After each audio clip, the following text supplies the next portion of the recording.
All right, we live. Let's dance. Let's dance. Everybody, welcome to our next episode of the Winner's Circle. We created this podcast so that we can bring you guys messages from people who are going for their win in the real world. And what going for your win entails is just living in alignment with who you know yourself to be, following your passion, following your mission, and creating what you really, really, truly want to for the world, not what other people tell you would be successful. So this week's guest is Cody Hoffstatter. And if Derek wants to say anything before we get started, go for it. Yeah, absolutely. I met Cody earlier this year in Austin, Texas. We were in a certification together at the Onnit gym. It was K3 Combat Movement Systems. And Cody caught my attention right away. Every time this man spoke, it was with purpose, and everything he was saying was of such meaning and value to the group. And then when it came lunchtime, I heard from his introduction and stuff. He was a martial artist, a black belt. He was a coach at Jackson Winklejohn, one of the top MMA gyms in the world. Moved recently to Austin, Texas, and was a coach at 10 Planet Jiu-Jitsu. I have a bunch of friends there. I've trained there myself, and I heard the word on the street that this Cody guy is legit, and I recognized that as soon as I heard him spoke to the group. And then so I said, "Hey, Cody, let's grab lunch on our second day," and we've been connected and brothers ever since. And I'm so glad to have him on the podcast. He and our video interview show. He's one of the top coaches, martial arts coaches I ever trained with. I love what he brings to the table. So welcome, Cody. Thanks for having me. Yeah, you're welcome. We're just going to get started. We're going to get into your story throughout. We're going to ask you like a very important question, a question that I know you know the answer to. And for our listeners, if you don't know your answer, well, there's never a better time to start than now. But moving forward on our journey of life, it's so important that we know our mission. What is our mission on this earth? So Cody, take it away. What is your mission? When I started the Go for Your Win course, I had a general idea of what I needed to do and what I wanted to do. And going through the course helped me simplify it. And my mission is to unite the world through martial arts via my River Dojo, worldwide seminars, and online training. Sounds amazing. Beautiful. Dojo yet, but I'm working towards it. Yeah, that sounds so awesome. River Dojo, like I would be there for sure. Yeah, And for anybody that doesn't know what the Go for Your Win course is, it's this course that is put on by Aubrey Marcus, who is the founder and was the CEO of Onnit, which is a human optimization company. And we all met each other basically through this course. I'm in the course right now with Cody, and Derek was part of the first round of the course. We're in the third round of the course now, and it's really been helping us kind of put into words and put down on paper to get more serious about producing what we want to for the world, because a lot of the time we can just work up in here, and it's so powerful when we write it down. So write it down and take action on that, which I know you both are, and you guys inspire me to do every day. So Cody, what does going for your win mean to you? And what does your win look like today? So since I've started the course, I've found more motivation in myself. I've been holding myself more accountable. One thing I've done since I started the course was I made a promise to myself that I would stay sober until I opened my gym, until I owned my own business. So I'm like 2 weeks sober. And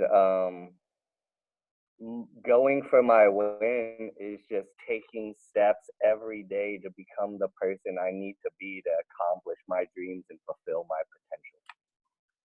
That's beautiful. Yeah, amazing. I love that because I have a similar um action that I've taken recently too, and I've been sober for a little bit now. All this year, my goal is to be sober all year, but I realized how much the things I was participating in wasn't only like not helping me with my mission and becoming who I wanted to be, but it was backtracking me. And so that has been a big, big game changer. And that's so awesome that this course has helped you kind of realize that until you accomplish what you're here to accomplish, like that's not really serving you right now. Yeah, it's with these crazy times, with this whole lockdown thing going on, and with all the things going on in the world right now, it seems like it's almost encouraged to get trashed all the time and do nothing, and somehow liquor stores are essential but gyms aren't, and for when it first happened, all I was doing is like smoking pot and drinking every night just because it was a way to spend the time. It was a way for me to avoid what was really going on and kind of like self-soothe. Um, but like everything that I do in my life, I live in extremes, and it's not like I just smoke a little bit or just drink a little bit. Like I get trashed every day. I'd wake up and I'd start smoking, and I'd wake up at like 8, and I'd smoke a joint and drink a coffee, and before I knew it, it was 1, and I was just like scrolling on my Facebook or Instagram or watching videos on YouTube and not accomplishing anything. And um, while I was taking this course, it's all about like a call to action and being proactive. And there was always this part of me like, Cody, what the hell are you doing? At this rate, your dreams aren't going to come true. Nobody's going to hand you your dreams. You need to go out and you gotta make it happen. You gotta take control of your destiny. So that's what I've been doing. I love that so much. I can totally relate, and I know so many can, and it's really amazing that it's been 2 weeks only, and this is something that just kind of shows that you're human too. I feel like a lot of people think like if we're doing an interview with somebody like this, like they're like here, and it's just like everybody's a human and everybody deals with certain ways of dealing with situations. And in this time, as you were saying, like that's something that so many people are doing. And the fact that you realize that this time is exactly what you kind of need for like this slowing down, this quarantine, all of it is what I need, what you need, what Derek needs. Everybody can be creating so much in this time that we're forced to slow down. And there's 2 paths you can take. You can take the path where you're not going to take any action and just scroll on Instagram all day long, or you can switch that. And the fact that you were at that kind of crossroads and felt that like intuitive like voice in the back of your head saying like, you're doing this, but is this actually who you know yourself to be, and what you like, are you doing what you know you can do? No. So then switching that and like learning how to live in alignment through this course is really cool to see. Mm-hmm. And with awareness comes choice. So now that you have the awareness of some of the forms of resistance, things that are preventing you from taking action, alcohol, drugs, once you become aware, you could create change. You can have that beer, you have it open, you have your first sip. Oh, I'm back to my old habit. Do I want to continue drinking that beer? Or you could just put it down and take a step forward. So Cody, you're a very humble guy, but you are an elite. You're an elite human being, an elite coach, elite athlete, and I want you to celebrate some of your biggest wins. So let's hear them. Talk to us about some of your biggest accomplishments you're most proud of. Oh man.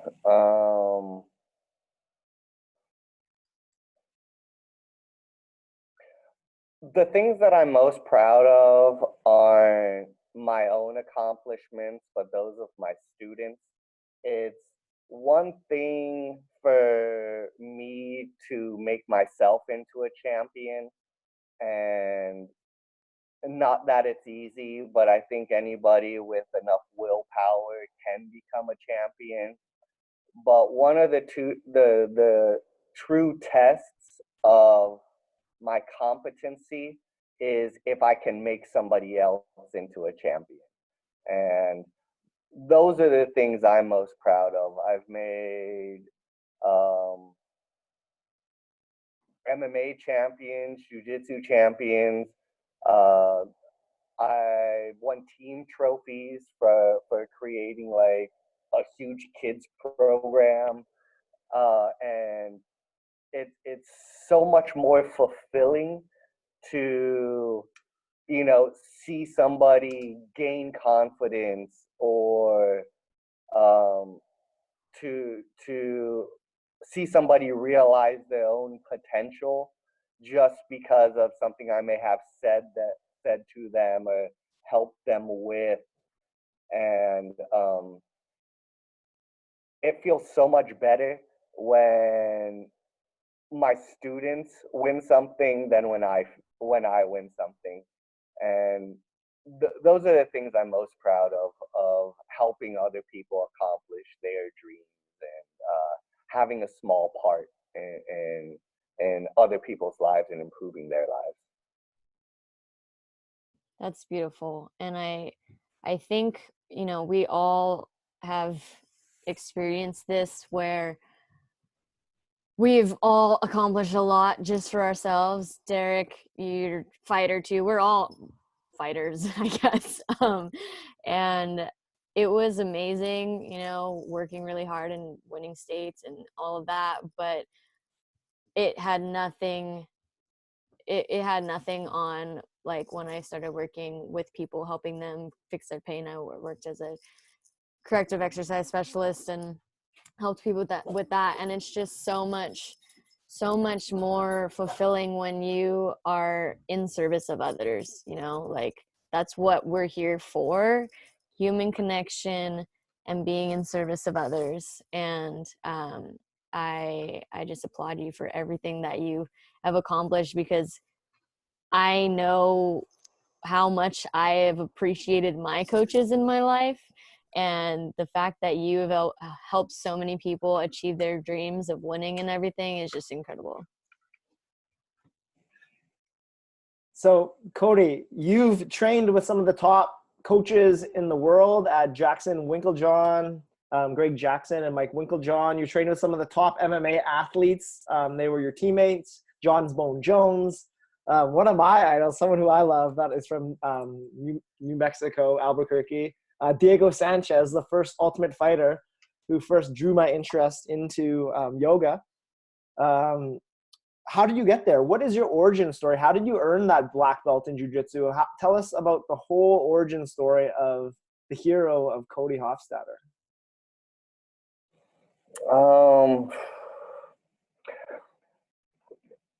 One thing that I wanted to talk about, and it kind of goes with like the hero's journey, and it kind of goes with my origin, was like, since I've been doing this course, I've been noticing a lot of people don't know what they want to do with their lives. They don't know what they want to be when they grow up. Everyone's like, I don't know what my mission is. I've never known. That's the hardest thing to find.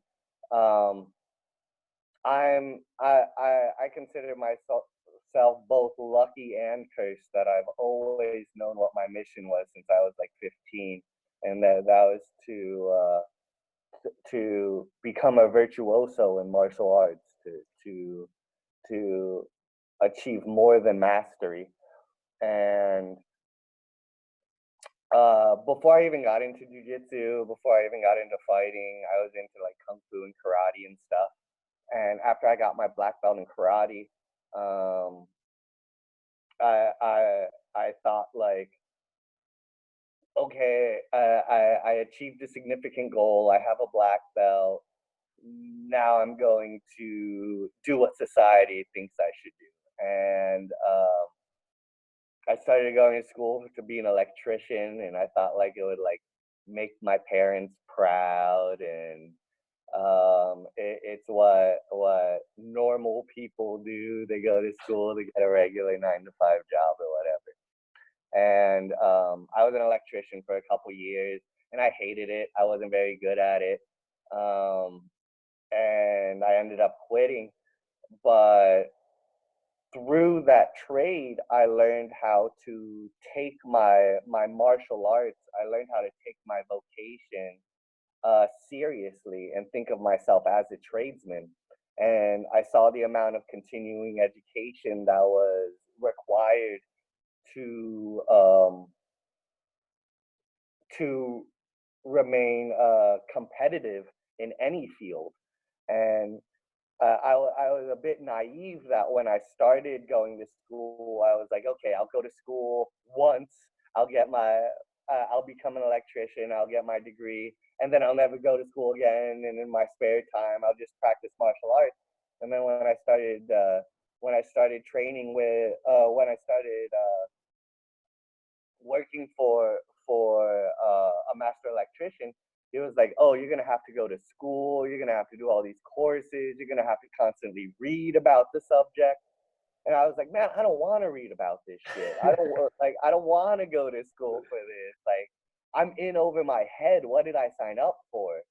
And so after I quit, I was like, all of those things um, that my old employer told me to do, I would apply that to my martial arts.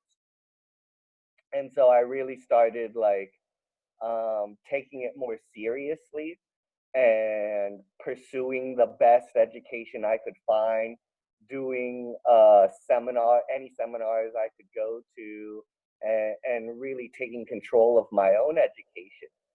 And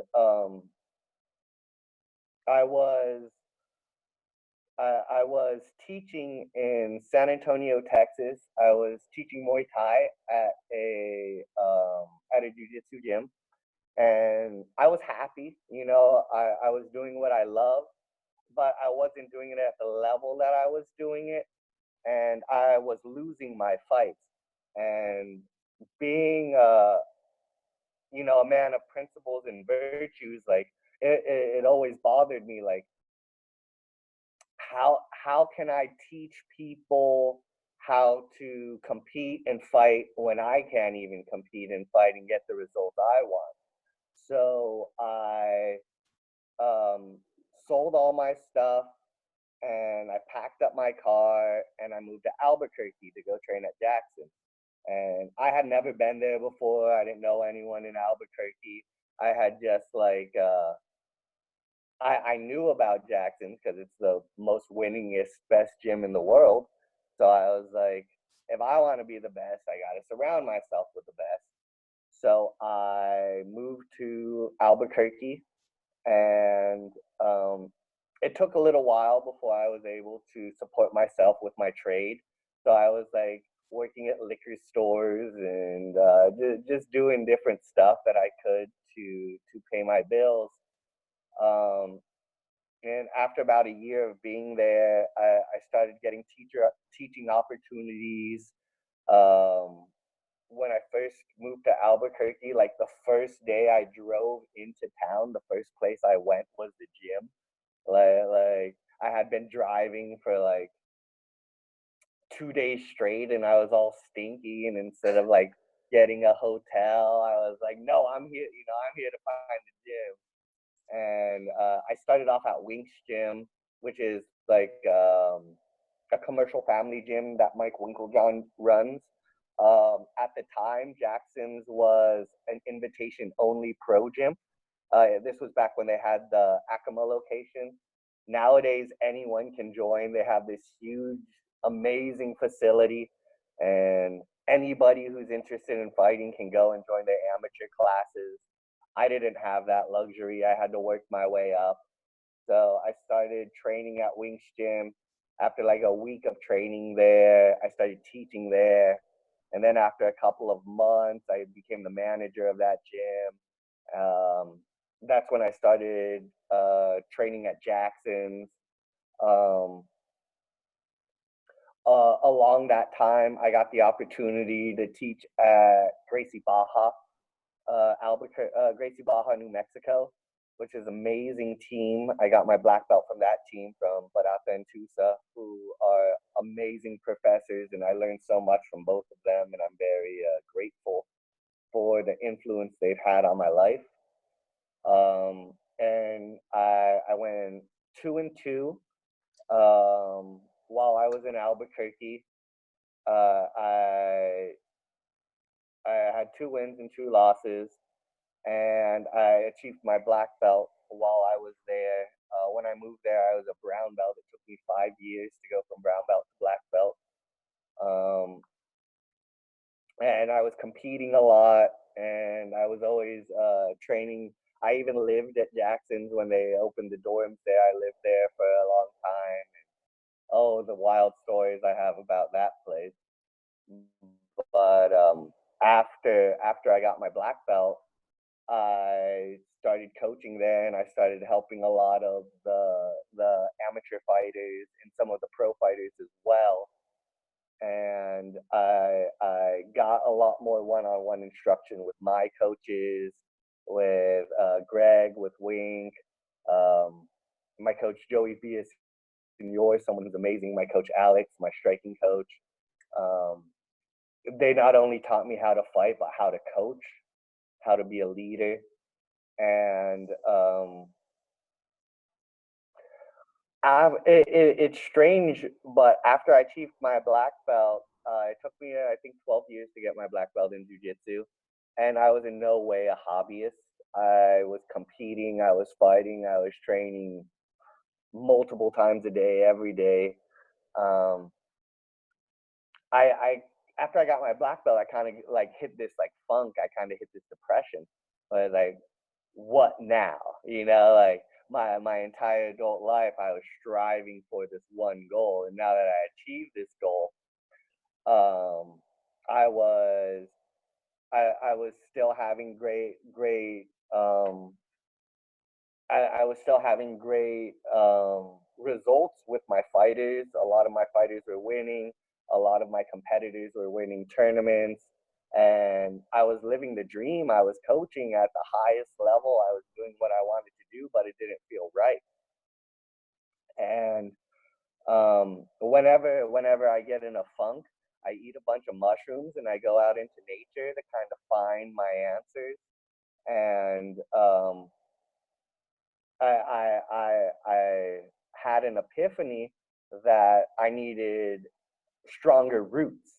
I had traveled a lot as a kid. I got kicked out of my house when I was like 16, and I traveled all over the place, and family was never really big for me. And while I was in Albuquerque, I decided like I got to I have to become a family man. I have to get involved with my family. And my brother and his family live in Austin. So I decided I'd come and move with him. That's what brought me to Austin. Um, so I decided I needed to lay roots. I needed to be with my family. I needed to be involved with the local community. I want to one day start my own family, and I want to open a gym in San Marcos. So right now I've been going there 3 times a week and just teaching classes in a park. Um, but all of these things brought me to where I am now. And even though I'm not coaching at the level that I was, and I'm much more happier. And now I feel that I'm building towards my win. Like now I feel like I had to take a couple of steps back, but now I see the path that I need to take, and everything's so much more fulfilling. Um, I miss the fighters in Albuquerque so much. Nobody in Austin is a monster. Like it's so hard for me to find good here, but it's so fun building a team here and making the next generation of champions here, and that's what I'm motivated to do now, and that's what I'm working towards now. That was amazing. And there's a couple of things that I would like to address. The first thing was how you actually, I didn't know this. First of all, how old are you? I'm 34. I'll be 34. June 10th. Okay. And how many black belts do you have? Karate, jiu-jitsu, any more that we need to know about? All I've done is martial arts. That's all I've done my entire life. I used to like skip school and go train with my friends. That I've had a crazy obsession with it. I also am. I received a lineage in a style of kung fu from a kung fu master that I'm super proud of. But I have a rainbow of belts. I've taken every system, everything you could possibly take. I'm certified to teach Muay Thai. It's after a while, like the belts don't mean anything. Yeah, I'm sure, especially after that many. So you actually tried to be an electrician for a while, and we talk about the hero's journey and how it's a circle, right? We've all been on multiple journeys, right? It's not just one and then you cross the threshold and then you're done. You're called multiple times, and I have a feeling you're, as you said, you're very lucky that your whole life you've known what you've been passionate about, and not everybody had that. I definitely didn't have that. Like I loved wrestling and I was passionate about it, but once I won states and I I got runner up in nationals, I was like, my body really needs a break. It feels like it's on the verge of like totally breaking. And I just knew like for what I wanted to create, it wasn't exactly what I wanted, right? So that's really awesome that from a young age you knew that. However, you still, even knowing that, thought that you had to follow this certain path, which so many people can relate to. I did too. I tried to do mechanical engineering, did not last very long in that. But we feel like we have to do this certain thing, follow this certain model, because that's the traditional way and that's just how things have been and how people have survived for, like, the majority of people have survived for so long. And I thought it was really interesting that you said that you went to school and then your electrician person that you're learning from like said you have to keep learning, and I never really thought about that either. Like I was pretty good in school and like really enjoyed it, did really, I don't know if I enjoyed it because I was good at it, but like I did really well, so I enjoyed that part. And then I got to the field, which was first of all a lot different than school, and I was like, wait, I'm gonna spend all my time learning about this and doing this stuff and like have my other passions like on the side, and I actually dread doing this stuff and I'm trying to do that for the rest of my life. Like that doesn't make any sense. And I think it's really cool to have so many people kind of coming into knowing that you don't have to do the traditional thing anymore with the like resources that we have now in technology and just everything. Like entrepreneurship is just blowing up. What did Aubrey say? Aubrey had this like podcast about an entrepreneur, which isn't a product that you're creating, but as you grow and gain so many skills, trying so many different things, I'm sure you learned so much about how to work, how certain things wire together in electrician school. And it's not like you unlearn those things, you know that stuff. And the same way for me, like I have a certain way of thinking from the way I learned through mechanical engineering, and I weave what I learned from that into what I'm able to produce now, and you're able to do the same thing. But it's just like once you realize that you're not interested in what you're supposed to be like spending your whole day doing, like how is anybody going to survive that kind of life? I know there's so many people that do that and they feel like they have to do that to support their family and everything. But I quickly learned that the sooner I got to work on figuring out how to monetize my passion, the sooner I would be able to do that. And I was lucky enough to like not have a family. We're both like to support right now monetarily, where it's easier to kind of take that step. But if you don't spend the time working on figuring out how to monetize your passion by discovering your mission, what are your skills, what are you passionate about, all that stuff, then you're never gonna like be able to get there. Especially also people just keep waiting. They're like in the safety net of their current job, like, oh, I can, make this money, but then you're wasting that time not actually spending it on what you want to create. So I thought that was really, really interesting, because I didn't know that about you, that you went to electrician school. And it was pretty funny when you said that your teacher was like, you got to keep learning. Like, what? So the other thing I wanted to talk about was, you said that when you finally got to black belt after 12 years, which is one of my goals, and I'm like, that's going to take a long time. But it's kind of this thing where if we're just focused on the destination, and in our current lesson, I don't know if you looked at it yet for our course, but it's all about passion. And if we're just focused on our destination, getting that black belt or getting that dream job or whatever, when that's done, what's going to happen, right? And it was great to hear that you were able to figure out what was missing in that, because it's likely, you had that thing about family missing the whole time you were going for the black belt, and that was something that like your body and your soul needed. And so finally getting there and then getting into that funk allowed you to discover that for yourself. But just, I think it's so important to focus on the journey. And I mean, of course you had to do that if you were doing it for 12 years, but you just find something new to kind of chase after you reach your goal. It's a lifelong, like this is a lifelong journey for all of us, discovering and answering our heroes' calls all the time. As I said, there's not going to be only one. Your next threshold that you crossed was you were kind of comfortable and loving your family in Albuquerque and everything, but you knew that there was something more. There was something else calling you. Your family was calling you, and then you followed that. And I'm super stoked to see what other thresholds you'll be crossing soon. So that was my little spiel.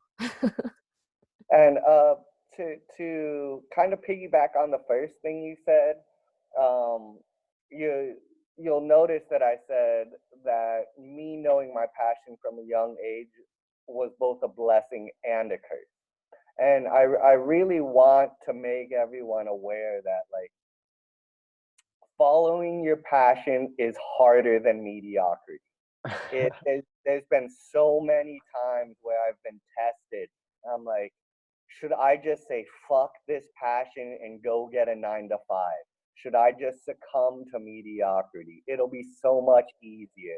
There's so many times where like I cry at night, like what am I doing? Why am I like there's been so many days I'd have broken bones and I couldn't do what I wanted to do because of what I was doing.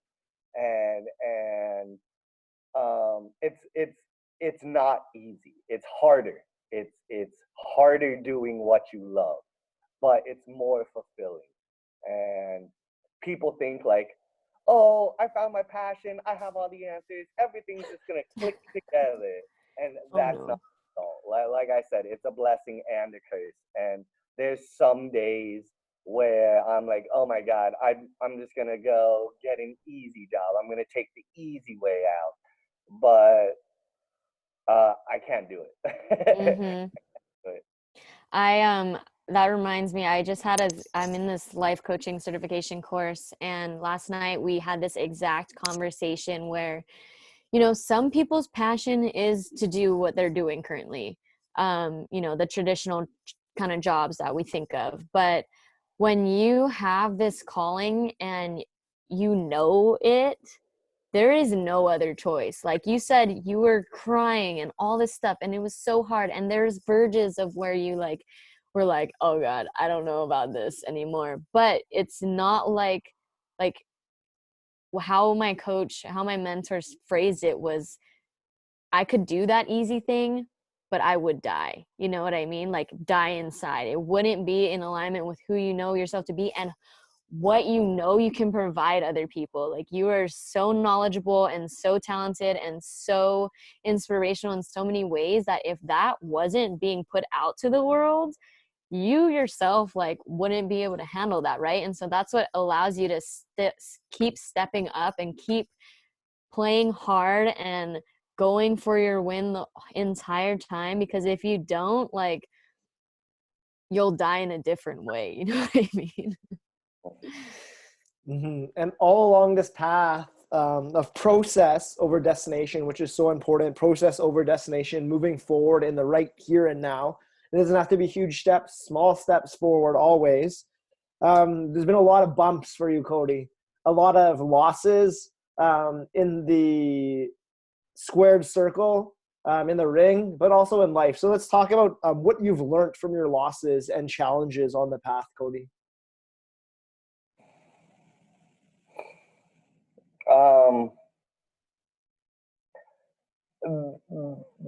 One of the big things that is tough about living your passion is existentially it's tough. It's really easy to get caught up thinking what you do is who you are, and to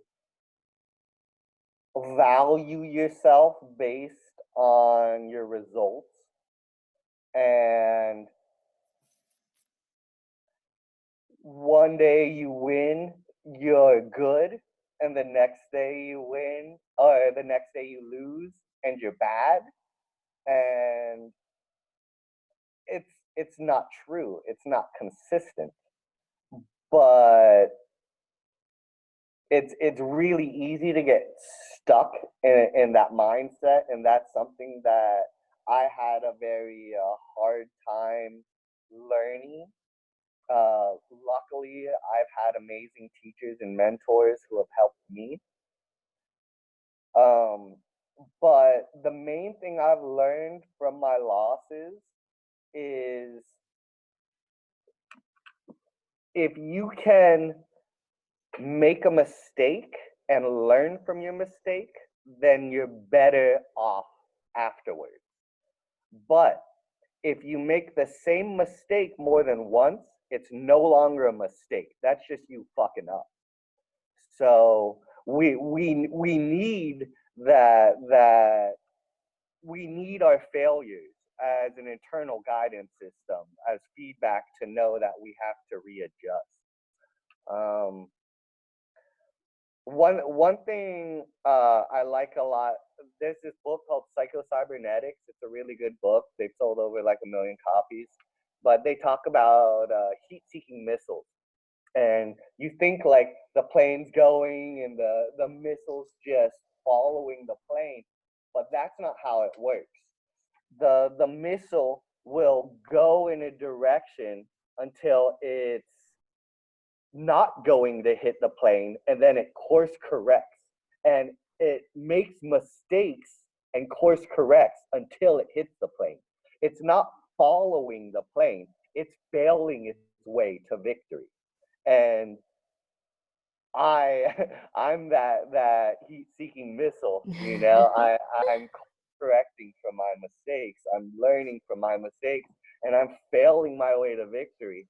It's just I need to make sure I'm not making the same mistakes over and over, and that's where you really have to go inside, and that's really where you have to take inventory of yourself as a person and see, like, am I making the same mistakes? Am I fucking up? Or am I learning from my failures and becoming better from them? Yeah, that's so awesome. And I think it was great that you touched on kind of tying your self-worth to what you can create in the world. And I think so many people, if not everybody, kind of deals with this. We have a society of self-worth problems, but even from young ages, we're like praised by our parents when we do well on a test or like something like that.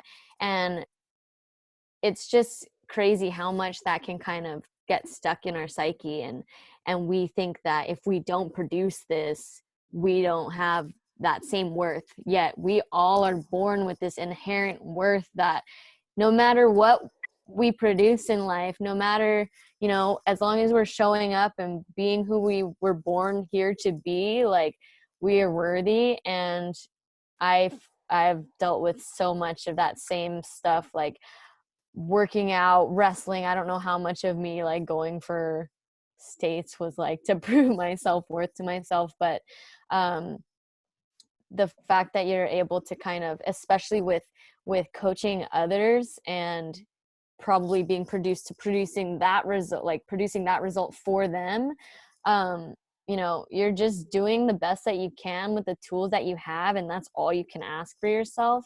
And learning to have that self-worth without it being attached to a product is just so crucial, just to have peace of mind for yourself, you know. And what else you were talking about was what was the second thing you were talking about? The making the same mistake twice. You know, I learned so much more when I lost my junior year of high school. I lost in the semis at states, and that was probably the saddest I've been, like, in for myself, and just the biggest push for myself to work so hard, because I knew I could have won, and I know I didn't put in my best effort in some ways. And taking that lesson and feeling that pain, I wrote my college essay on that match, because I learned so much from it. And like, winning is great, but when you fail, and the lessons that come from that, and when you lose, you, as you said, you have to learn from the lessons. You can't just be told the lessons and then make that same mistake. Then there's no point. But as long as you just keep learning from them, chase the failures. You know, I remember this one quote. I don't remember who said it, but I think Google is like something like, they want half of their ideas to fail or something like that. And it's just so much more of a learning opportunity that way. And I think a lot of the time people are scared of failing, and then they don't take any action at all. And then that just prevents any lessons from being learned, or anything being like, prevents anything from being created. So I loved it when you said that. And touching on what you said earlier, um, about like doing what society wants you to do, or like making your parents proud and stuff. Like I've been chasing this martial arts dream for almost 20 years now, and it wasn't until maybe like 4 or 5 years ago that people started saying like, "Oh, I see what you're doing. Oh, I'm proud of you." Like up until then, it was like, "Why are you doing this? What are you doing? When are you gonna get a real job? What, like, when are you gonna stop, you know, playing this fighting game and do something the to be a productive member of society?" Um, and like my siblings are amazing. My brother and sister are like valedictorians and super smart, and like I dropped out of high school. I went back and got my diploma, but like I was a delinquent, and I didn't really get along with high school.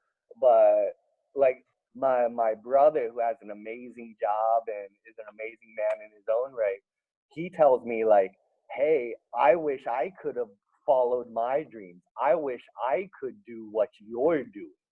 And it's so amazing to me, because like I thought the other thing. I was like, man, I want a good job. I want a family. how would my life have been if I took the traditional route? And for him to tell me that and say, like, I wish I would have followed my passion. I wish I would be opening my own business, which I'm in the process of doing.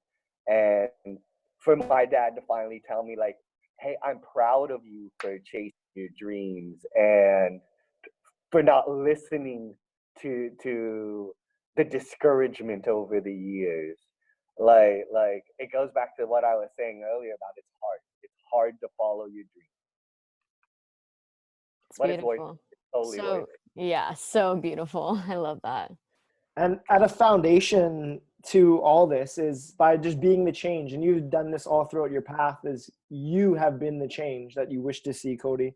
And a framing, which is always rooted in choice, that everything is happening for you rather than to you.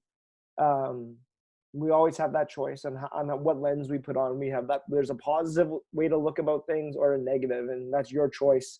Throughout your journey, Cody, you've had to overcome a lot of stuff, and a big part was the internal resistance. So that's the part of you that just wants to stay on the couch watching Netflix or scrolling on your phone or getting high, drinking, not moving to Albuquerque, not moving to Texas, playing it safe. How have you overcome resistance? How do you continuously do that every day? Because resistance will always be there.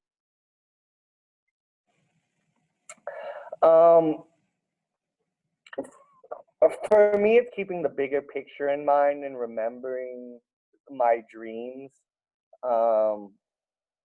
I really don't want to be like average. I really don't want to be mediocre. I have really big dreams, and I've heard people say like, be optimistic but be realistic, and I don't want to be realistic. Like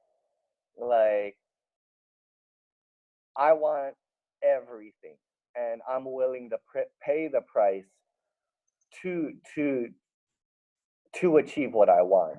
I'm willing to pay the price, and whether it's physical discomfort or mental or emotional discomfort, um, we're meant to feel things. I want to experience everything this life has to offer. I don't want to only be happy, because when I'm miserable, it makes happy times that much better.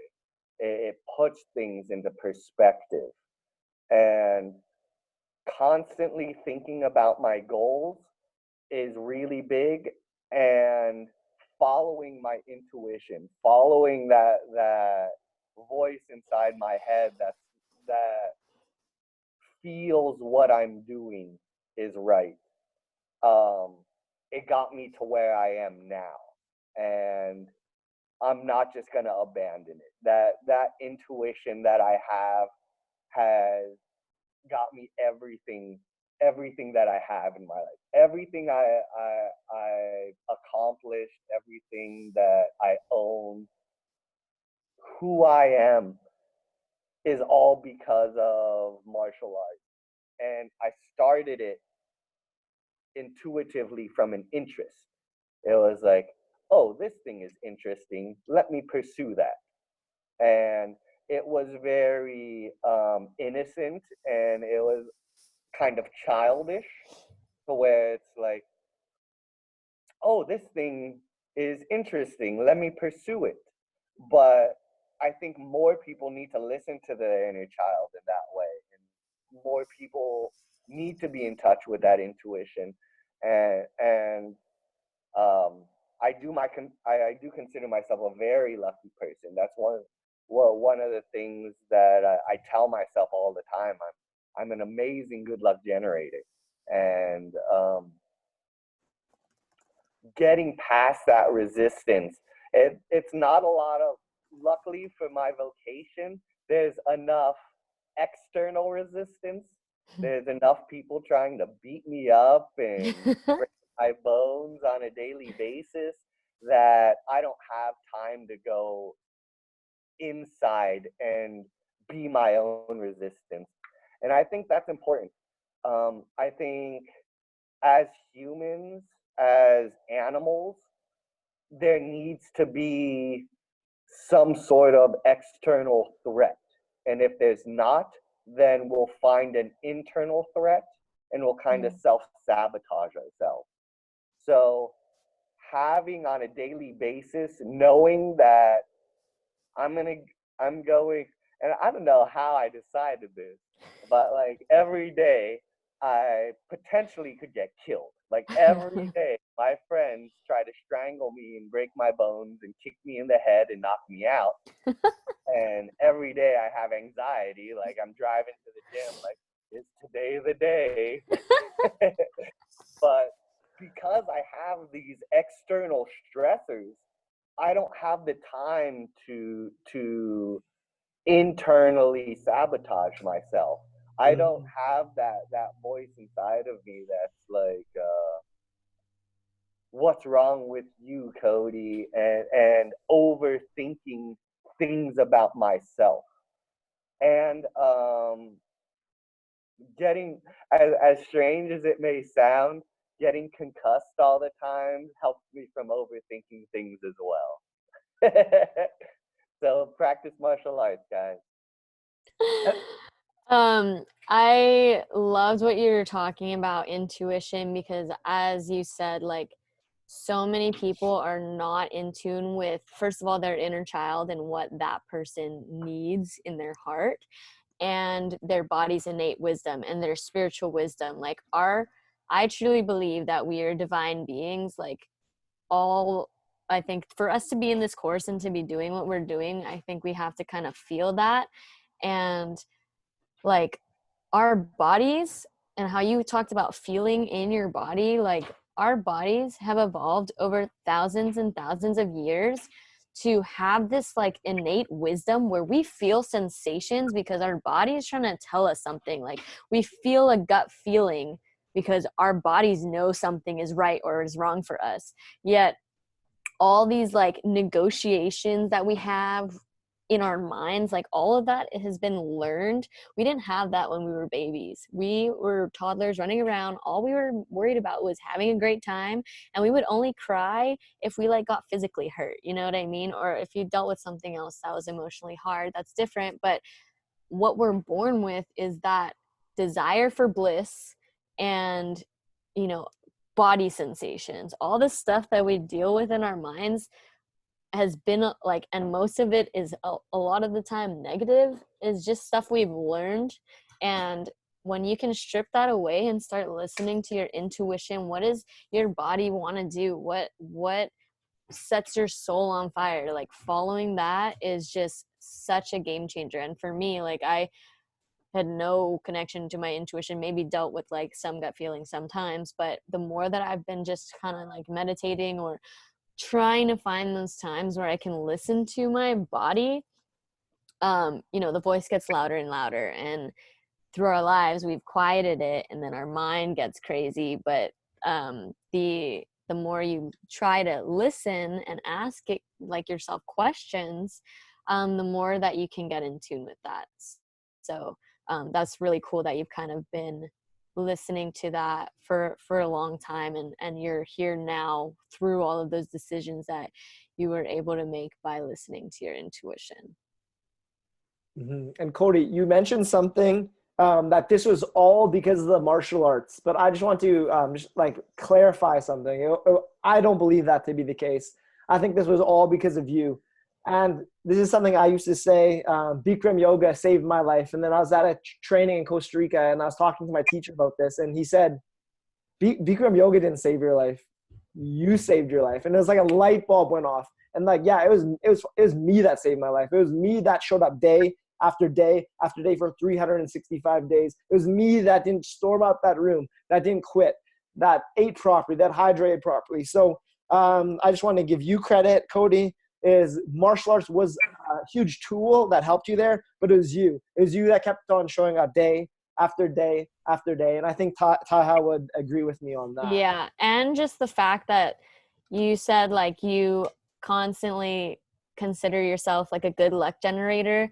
That is the mindset of somebody who has good luck all the time. You know what I mean? Like, you are what what is it? You attract what you are. And if you believe that about yourself, if you're grateful, if you consider yourself lucky, you know, no, it sounds like you've been through a lot of hardships too, but like, it's all about your mindset. On the external world, anything can happen, but if you feel these things, you feel gratitude, you feel lucky, you feel grateful, then that's what you're gonna, like, that's the experience that you're gonna have of life. You know, I think a lot of people choose to suffer, and I don't really understand that, because we're on this ball in the middle of the universe floating around. Like, it's pretty insane that we're all here, and I'm pretty sure we're here to have a good time, not to suffer. So I just thought that was really great.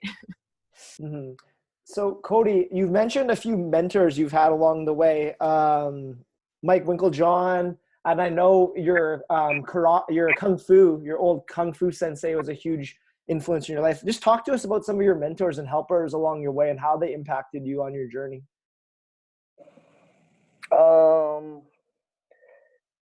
Yeah, when I was going through public schools, I never like played sports or anything. I never had any like positive male role models, and um all the people who I would get guidance from were like my friends, were like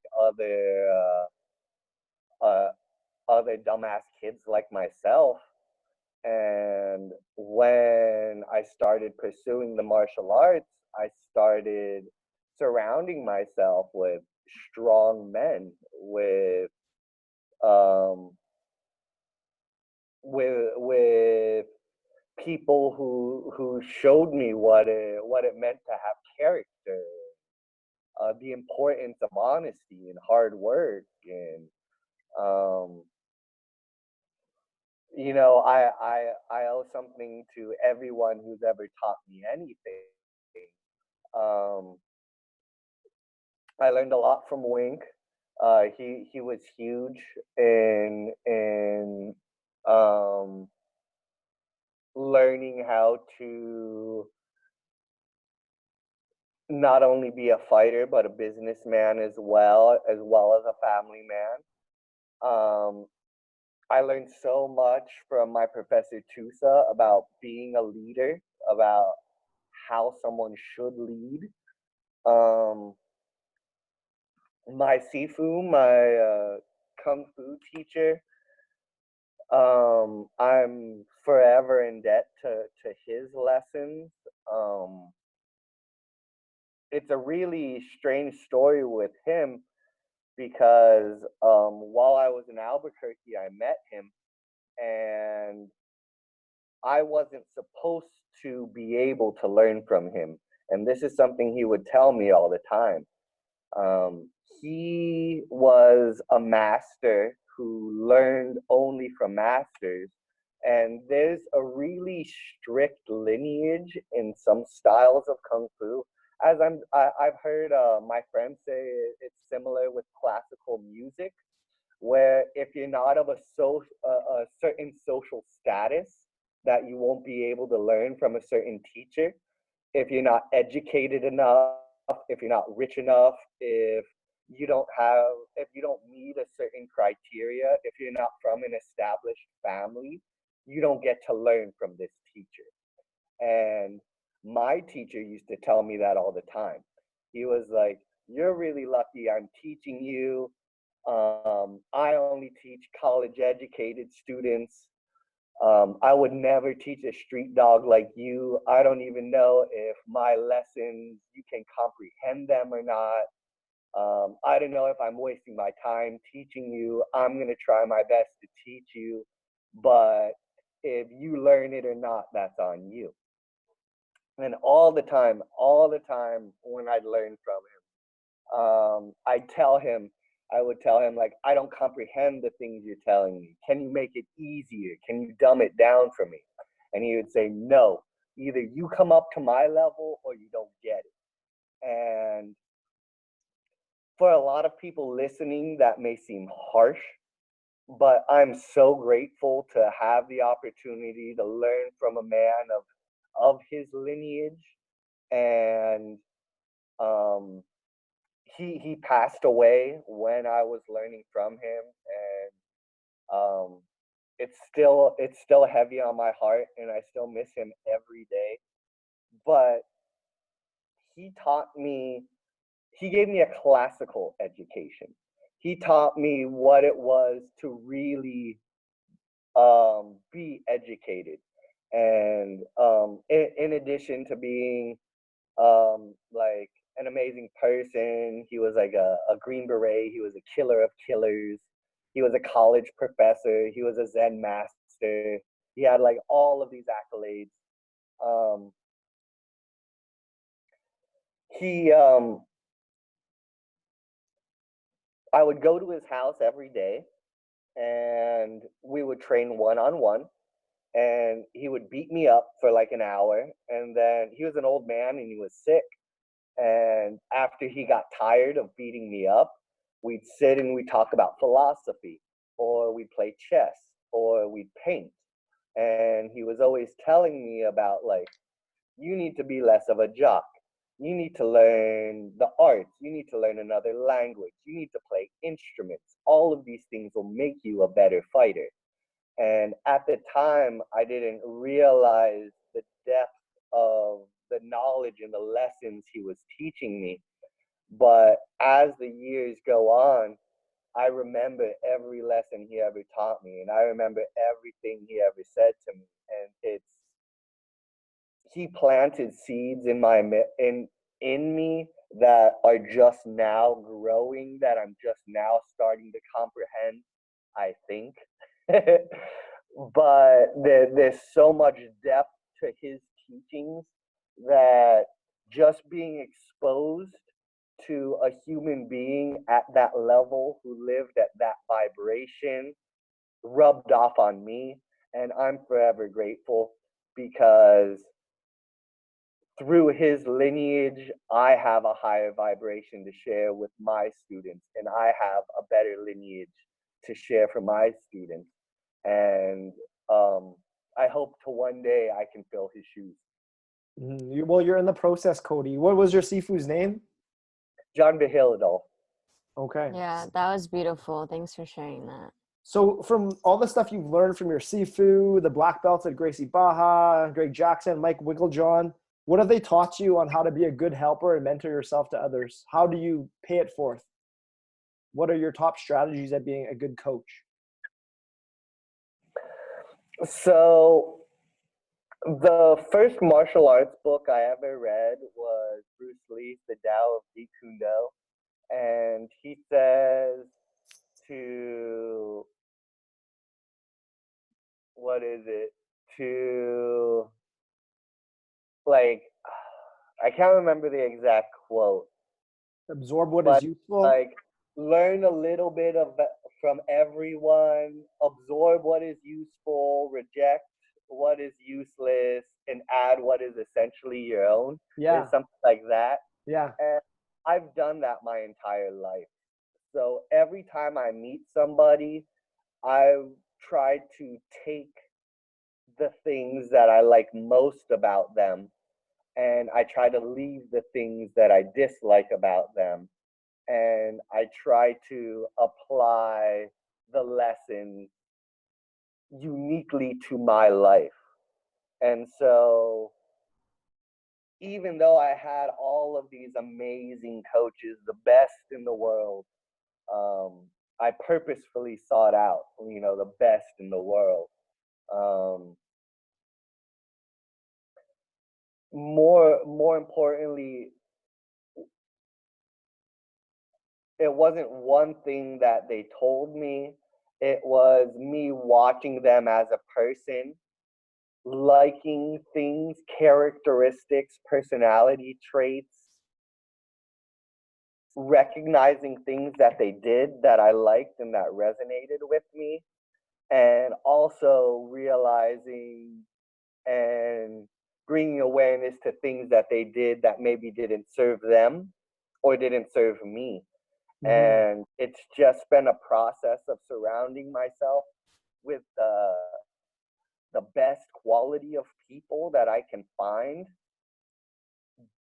getting as much as I can from them, seeing what of their positive attributes could benefit me, and translating it into my own journey. Beautiful. This So is so good. My mind is like blown right now. so Cody, a hero's journey starts at the beginning of their day, and I know Taiha and myself, we really value our morning routines.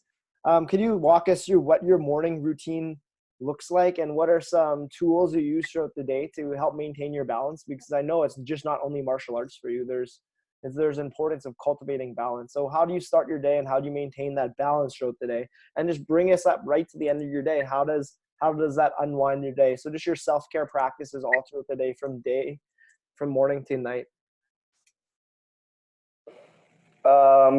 Yeah. And before I get into my morning routine, I really want to stress the importance of balance. You just mentioned it a couple of times in that question, and as somebody who lives in extremes, um, one thing that my Sifu taught me, one thing that my mentor taught me was balance is the most important thing in life. That being balanced and finding balance is what will help you achieve your dreams and live a healthy, productive, happy lifestyle. And that's something that I'm constantly trying to cultivate. I'm trying to always become a more balanced person, and that's on the top of my motivation list. Um, so my morning routine, like I said, I just started it a couple of weeks ago, because before then my morning routine was like taking bong hits and spacing out for a couple of hours. But I wake up and I have a daily inspirational reading book from Joel Osteen, and I'm not like religious at all. I actually don't promote religion. I think it's used to control the masses, but that's another day. That's another talk for another story. But I love Joel Osteen. I think he's an amazing speaker, and he's super motivated and gets me pumped. So I wake up and I read some inspirational stuff, and then I drink a bunch of water. And I live out in the country. I live in Cedar Creek. It's like right outside of Austin, but like I live off a dirt road. And like I can, as soon as I step out my front door, there's no other signs of like civilization. It's just me and a dirt road and trees and flowers and stuff. So every morning I do like some mobility work. I see what's tight. I do some light stretches and mobility work. And around my neighborhood, there's like a dirt road that's maybe like 2 or 3 miles that goes around, and I'll run around the dirt road. And I'm not running for exercise. I'm not timing myself for anything. I'm running for existential reasons. I'm running to kind of just get myself into the habit of like do something that's uncomfortable, that's productive, that's good for you. Get out in nature, get out of the house, get away from all of your comforts. So yeah, I wake up, I read a little bit, I drink a bunch of water, and then I'll go run. Um, After my run, I'll do some calisthenics. I'll do some like push-ups and squats and pull-ups and stuff. After that, I have another book I read called The Intellectual Devotional, and it's just a bunch of different facts from different like today was about philosophy, tomorrow will be about science, it'll be about like all these different areas where of knowledge. There's like math and literature, and but every day I just try to educate myself just a little bit about something. So I'll do that. read for like 20 or 30 minutes. I read for like an hour today. I started reading Ernest Hemingway's The Old Man and the Sea. And it's an awesome book. I'm like halfway through it. He really wants to catch that fucking fish, man. But yeah, I'm doing that. After my run, I'll make myself a smoothie where I'll get like some fruit and some greens and just a whole bunch of nutritious stuff. Just building momentum for the day. Maybe around, and I don't use an alarm or anything. Like I wake up when I wake up. I go to bed when I go to bed. I try not to let clocks run my life. I try to go by feel instead. So after I read and I work out and I get my shake in, I've been doing Go for Your Win. So with every course, they'll usually have like 3 or 4 exercises, and I do one exercise a day. So that way I can kind of keep reminding myself to go for your win and to stay consistent with this course instead of trying to do like all the exercises in one day. I purposefully spread them out. And after I do all of those things, then I'll start playing on my phone. Then I'll like check my messages and check my emails and check my social media to see, if anyone has anything to say. Even though we're supposed to be like social distancing and in lockdown, I really don't give a shit about any of that stuff, and I really don't take credence in it or believe in it. So I've been training martial arts every day. I've been doing like fight club training with all my students where we'll go to like different secret locations, and I'll usually do that at 6 o'clock. So in between like noon and 6, I'll either fill that time with doing something I love. And all of these last couple of weeks, it's been going to the river. Albuquerque is a desert, and I didn't know that when I first moved there, but I hate the desert. Like, I love being in water. I love swimming and fishing and girls in bikinis. And for like the 6 years that I was in Albuquerque, I didn't have any of that. So now that I'm in Austin, every day I'm trying to go to the river. I'm trying to increase my social circles. I'm inviting all my training partners and all my friends to come with me.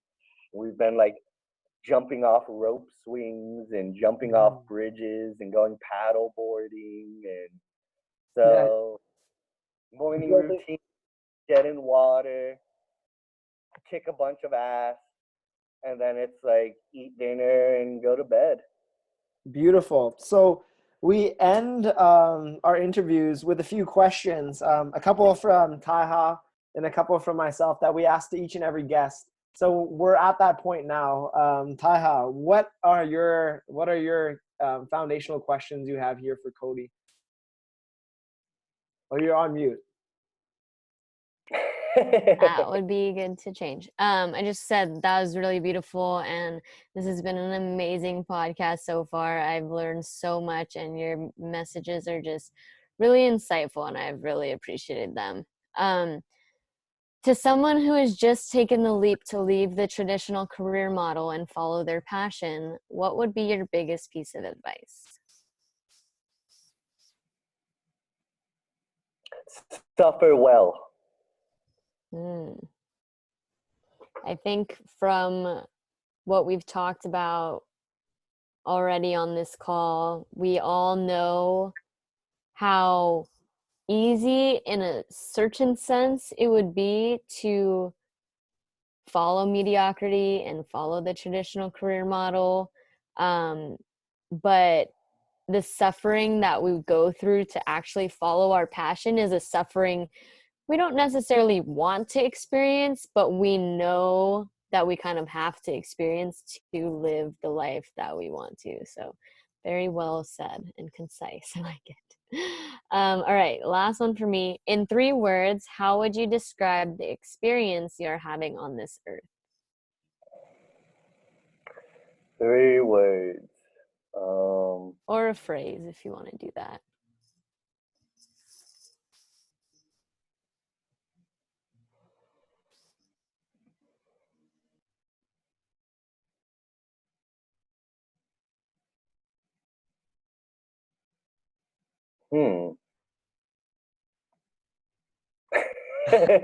Counting the words. 4 words. You can do 4 words. Do that. All right, we're all gonna die. Oh, I like that. And I don't mean that in like a morbid sense or like a negative sense, but more of like a stoic, take advantage of the time you have. Like go after it, because we're all gonna die. Don't let fear make your decisions for you.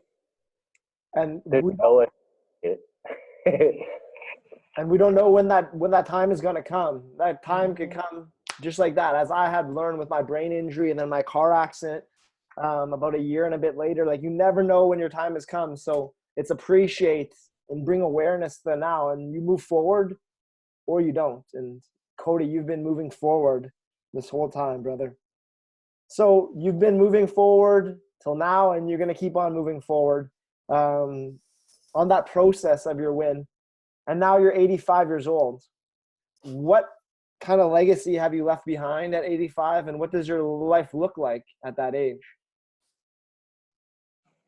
85.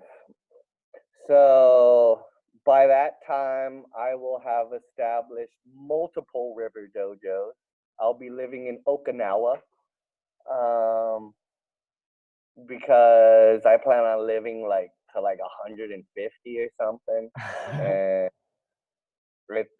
And in Okinawa, the older you are, the more revered you are. And it's a lot different than the American culture here, where they kind of sweep the old people under the rugs and forget about them. But I'll be comfortable. All of my family will be taken care of through the assets and the legacies that I've created through my gyms, and I'll still be traveling, giving my worldwide seminars because I love to travel. I'll still probably be putting out online content for all of my students, because I don't really see myself slowing down 50 years from now. I want to get fat. I want to be like really fat, like Butterbean. I know it sounds strange, but like I've always been a skinny guy, and I always thought it'd be cool to be like a 300-pound dynamo and like wear Hawaiian shirts and stuff. So yeah, living on Okinawa, being fat, fishing, traveling. Sounds beautiful. Sounds beautiful. Sounds great. And what would that 300-pound fat Cody, sensei Cody, Sifu Cody, what would that 85-year-old man tell to the 34-year-old Cody right now? What word of wisdom?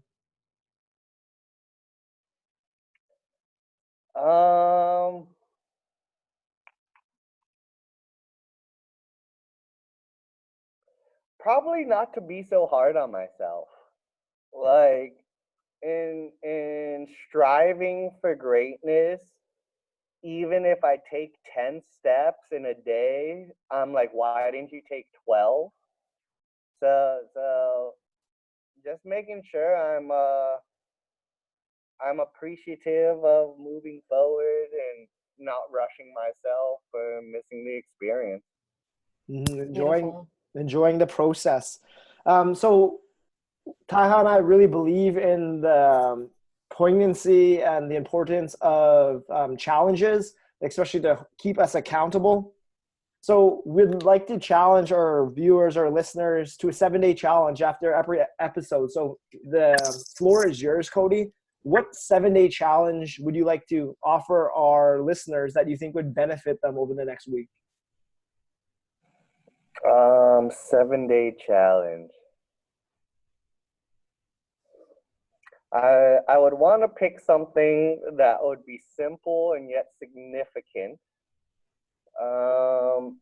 Something that they would definitely feel the results and want to continue after the 7 days was over.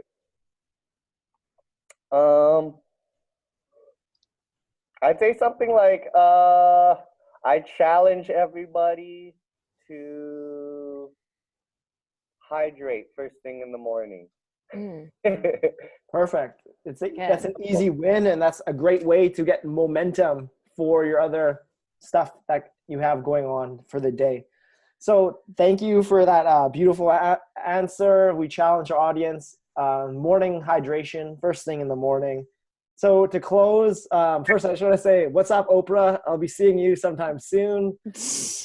But for Taha and Cody, let's raise our fists in the air in love, truth, solidarity, and bring it in. Welcome to the winner's circle, brother. Cody, I've so enjoyed this so much. Thank you so much for sharing your wisdom with us and whoever's listening. And I'm super stoked to see your River Dojo come to fruition and for me to train there super soon and just to continue on this journey through this course. We've already, in my opinion, accomplished so much with just getting really present to what we want to create and taking action steps to get there. And we are gonna create so much awesome stuff. So with that, thank you, Derek, for being an amazing co-host, and we'll bring you guys another awesome person who is going for their win next week. And with that, see you guys next time. And just before, Cody, where can they find you? Oh yeah. You can check out my social media. My Facebook is Cody Hoffstatter. My Instagram is @CodyHoffstatter. And they're both mine. I don't have like a website. I need to get one. I need to get on the ball, but that's part of going for your win. Mm-hmm. True. All right. Well, we'll see you all at the River Dojo. I'll be there too, Tyler and Cody. So, wishing you all a beautiful day. Let's go. Thank you, guys.